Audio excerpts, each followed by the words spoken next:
नहमदुहु व नसल्ली व नसल्लिम अला रसूलिल करीम अम्मा बाद फ़अऊज़ु बिल्लाहि मिनश शैतानिर रजीम बिस्मिल्लाहिर रहमानिर रहीम।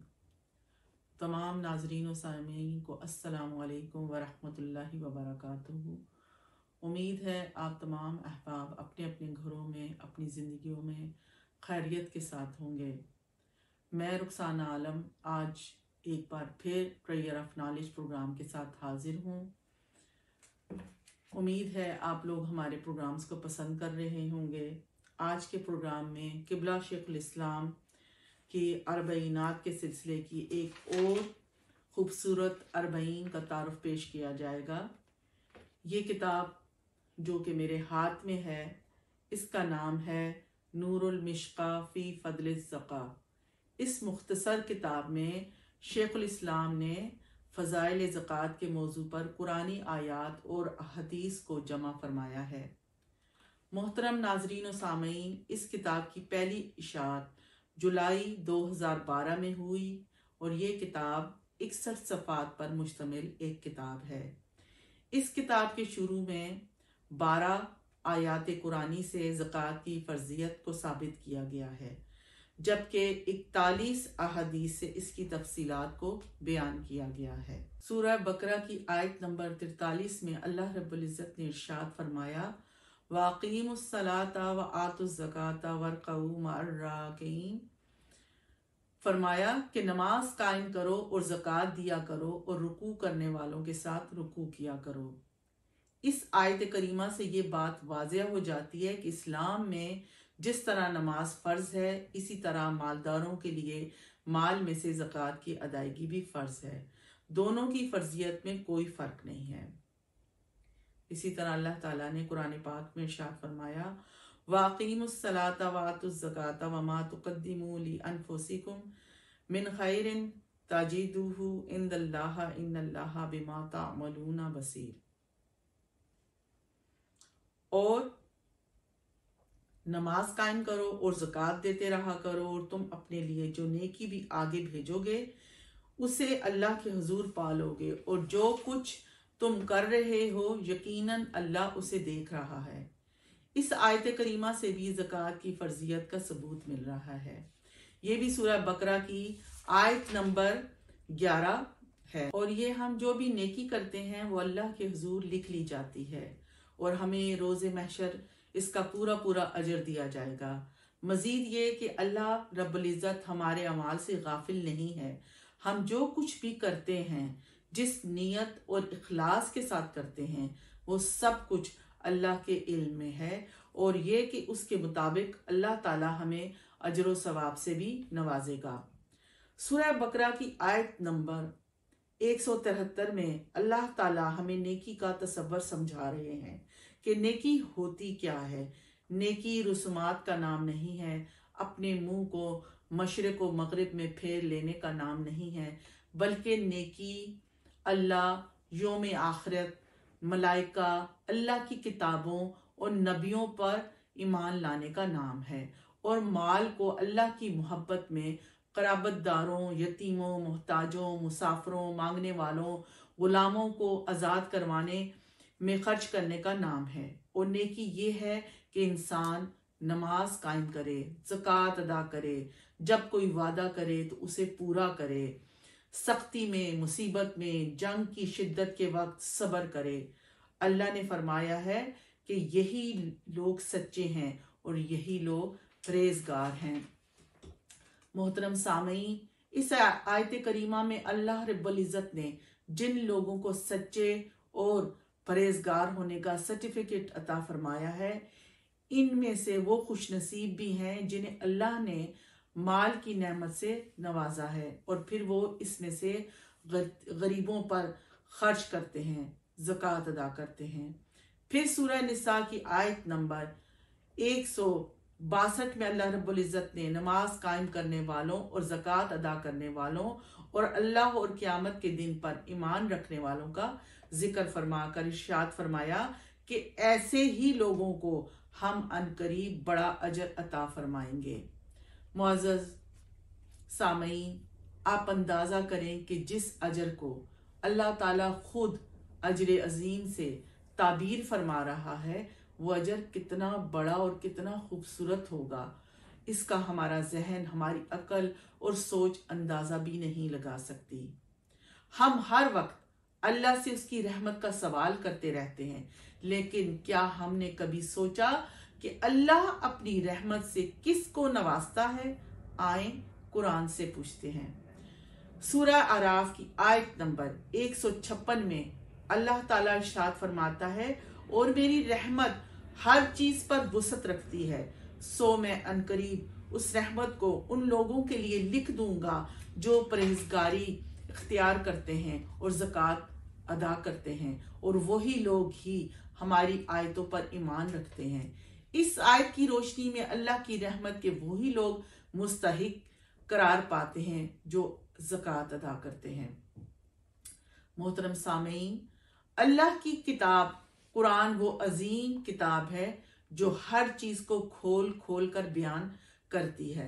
ज़कात फर्ज है, और ये कि वो कौन से मुस्तहिक अफराद हैं जिन्हें ज़कात दी जानी चाहिए, इसका बयान भी अल्लाह ताला ने सूरह तौबा की आयत नंबर 60 में किया है। बेशक सदकात महज गरीबों और मोहताजों और उनकी वसूली पर मुकर्रर किए गए कारकुनों और ऐसे लोगों के लिए हैं जिनके दिलों में इस्लाम की उल्फत पैदा करना मकसूद हो, और मजीद ये कि इंसान गर्दनों को गुलामों की जिंदगियों से आज़ाद कराने में और कर्जदारों के बोझ उतारने में और अल्लाह की राह में और मुसाफरों पर ज़कात का खर्च किया जाना हक है। ये सब अल्लाह की तरफ से फर्ज किया गया है, और अल्लाह खूब जानने वाला, बड़ी हिकमत वाला है। 5वीं हदीस जो हजरत उमैर लैसी से मरवी है और जिसे इमाम हाकिम ने अपनी मुस्तदरक में बयान किया है, ये एक तवील हदीस है जिसका खुलासा ये है कि जो शख्स नमाज रोज़ों की पाबंदी करता है और खुशदिली से हसूल सवाब के लिए ज़कात अदा करता है और कबीरा गुनाहों से बचता है, वो अल्लाह ताला का वली है, और ऐसा शख्स जन्नत के वुस्त में मोहम्मद सल्लल्लाहु अलैहि वसल्लम के साथ होगा, जिसके दरवाजों की चौखटें सोने की बनी होंगी। 6ठी हदीस जो हजरत अबू हुरैरा रज़ी अल्लाह ताला अन्हु से मरवी है, इसमें हुजूर अकरम सल्लल्लाहु अलैहि वसल्लम ने लोगों से 6 चीजों की जमानत मांगी और फरमाया, तुम इन 6 चीजों यानी नमाज, ज़कात की अदायगी, ईमानतदारी, शर्मगाह की हिफाजत, पेट को हराम से बचाने और जुबान को बुरी बात से रोकने की जमानत दो, मैं तुमको जन्नत की जमानत देता हूँ। 7वीं हदीस में हुजूर अकरम सल्लल्लाहु अलैहि वसल्लम ने एक सवाल के जवाब में इरशाद फरमाया, जिसने अपने माल की ज़कात अदा कर दी, इससे इसके माल का शर जाता रहा।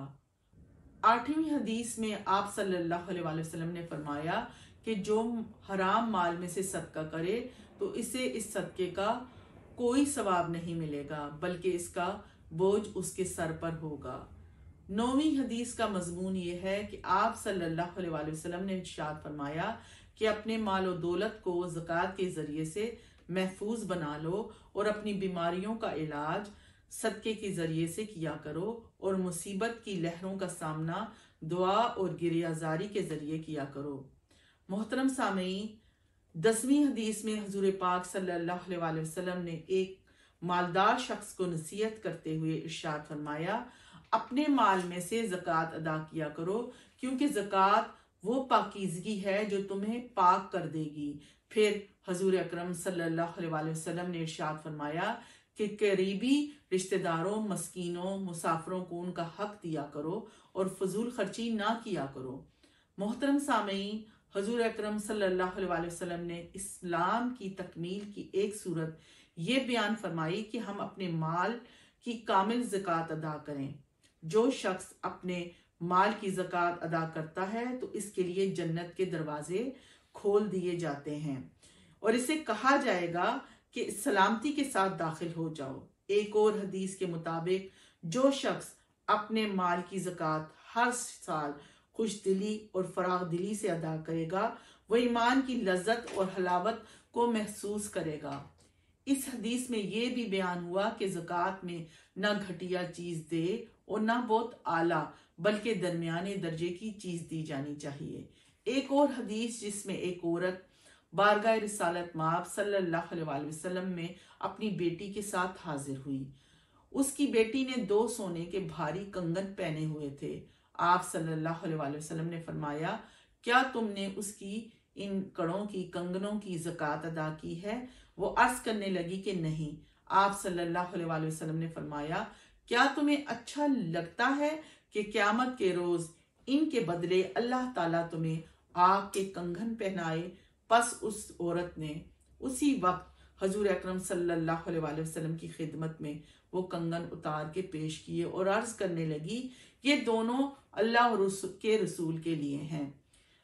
محترم سامعین، عورتیں زیورات کو بہت پسند کرتی ہیں اور یہ زیورات ان کی زیب و زینت کا حصہ ہیں، لیکن ہمیں اس بات کا ضرور خیال رکھنا چاہیے کہ ہم ہر سال اپنے ان زیورات میں سے اللہ اور اس کے رسول کا حق نکالیں اور خوش دلی کے ساتھ زکوٰۃ ادا کریں، ورنہ یہ زیورات آخر میں ہمارے لیے وبال و جان بن جائیں گے۔ اگلی حدیث میں جانوروں کی زکوٰۃ کے حوالے سے ارشاد ہوا ہے کہ جو شخص اونٹ، گائے، بکریوں میں سے زکوٰۃ ادا نہ کرے تو قیامت کے دن وہ جانور اس طرح لائے جائیں گے کہ وہ پہلے سے بھی بہت بڑے اور موٹے تازے ہوں گے۔ وہ اسے اپنے کھروں سے روندیں گے اور اپنے سینگوں سے ماریں گے۔ جب آخری جانور بھی اس کے اوپر سے گزر جائے گا تو پھر پہلا والا آ جائے گا اور یہ سلسلہ اسی طرح جاری و ساری رہے گا یہاں تک کہ لوگوں کے درمیان فیصلہ کر دیا جائے گا۔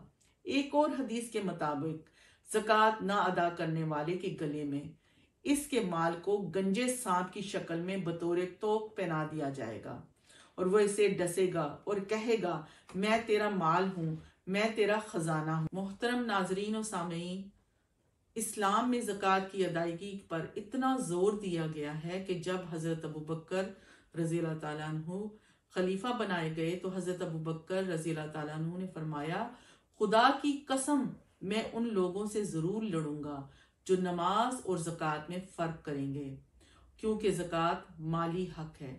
اللہ کی قسم اگر وہ اونٹ کا بچہ بھی دینے سے انکار کریں گے جو رسول اللہ صلی اللہ علیہ وآلہ وسلم کے دور میں بطور زکوٰۃ دیا کرتے تھے تو میں ان کے اس روکنے پر ضرور ان کے ساتھ جنگ کروں گا۔ محترم ناظرین و سامعین، یہ وہ بنیادی نکات ہیں اور زکوٰۃ سے متعلق معلومات ہیں جو شیخ الاسلام کی اس 40 میں درج کی گئی ہیں۔ زکوٰۃ کے موضوع پر یہ ایک خوبصورت کتاب ہے جس کا لازمی مطالعہ کیا جانا چاہیے تاکہ زکوٰۃ کے حوالے سے ہماری معلومات میں اور اضافہ ہو اور ہم دین کے اس فرض کی ادائیگی میں ہر کوتاہی اور غفلت اور سستی سے بچ سکیں۔ اللہ تعالیٰ سے دعا ہے کہ وہ ہمیں فرائض کی ادائیگی کرنے کی توفیق عطا فرمائے اور ہم سے عبادات کو قبول فرما کر دارین میں اجر و ثواب، اپنی رضا اور خوشنودی، اپنی قربت و معرفت سے مالا مال فرمائے۔ امید کرتی ہوں کہ آج کا یہ ریویو آپ کو ضرور پسند آئے گا۔ اپنی آراء سے ہمیں آگاہ کیجیے گا اور میں رخسانہ عالم انہی الفاظ کے ساتھ آپ سے اجازت چاہتی ہوں کہ اپنا، اپنے گھر والوں کا، سب کا خیال رکھیے گا اور ہمیں اپنی دعاؤں میں یاد رکھیے گا۔ وما علینا الا البلاغ۔